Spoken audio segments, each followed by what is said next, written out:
सुबह का समय था। आसमान अभी हल्का नीला हो रहा था और सूरज की पहली किरणें धीरे धीरे पेड़ों के बीच से झांक रही थीं। जैसे ही रोशनी फैली, पूरा जंगल एक संगीत सभा में बदल गया। सबसे पहले कोयल ने अपनी मधुर आवाज से सुबह का स्वागत किया। कुहू कुहू, उसकी आवाज सुनकर गौरैया भी चहचहाने लगी।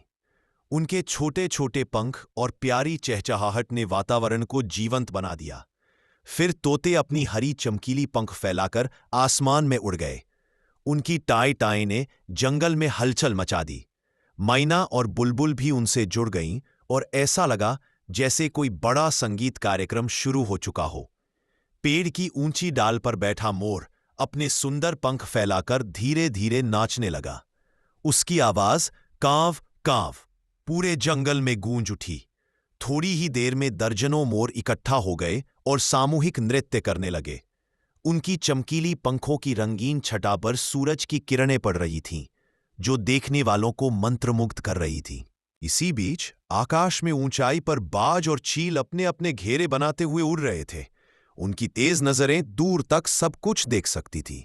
जैसे ही कोई हलचल हुई, वे बिजली की तरह नीचे उतर आते और फिर ऊपर आसमान की ओर लौट जाते। नदी किनारे बतखें तैर रही थीं। उनके छोटे बच्चे पानी में डुबकी लगाकर खेल रहे थे। पास ही सारस अपने लंबे पैरों से कीचड़ में चलते हुए मछलियां तलाश रहा था। पेड़ों की झाड़ियों के बीच कबूतरों का झुंड बैठा हुआ था। वे आपस में गुटरगू करते हुए जैसे कोई रहस्य बांट रहे हो। कुछ ही देर में पूरा झुंड आसमान की ओर उड़ गया और ऐसा दृश्य बना जैसे सफेद बादल हवा में तैर रहे हो। जंगल की इस चहचहाट में अचानक तोता जोर से बोला, सुनो, अगर जंगल नहीं रहेगा तो हम कहाँ रहेंगे? सब पक्षी चुप हो गए। मोर ने अपने पंख समेटते हुए कहा, सही कहा, पेड़ ही हमारा घर है, इन्हें बचाना होगा। तभी कोयल बोली, हम इंसानों को याद दिलाएंगे कि अगर जंगल रहेगा तो जीवन रहेगा। अगर पेड़ कट गए तो हमारी आवाजें भी खामोश हो जाएंगी। सब पक्षियों ने मिलकर निश्चय किया कि वे हर सुबह अपनी चहचहाट से लोगों को जगाएंगे।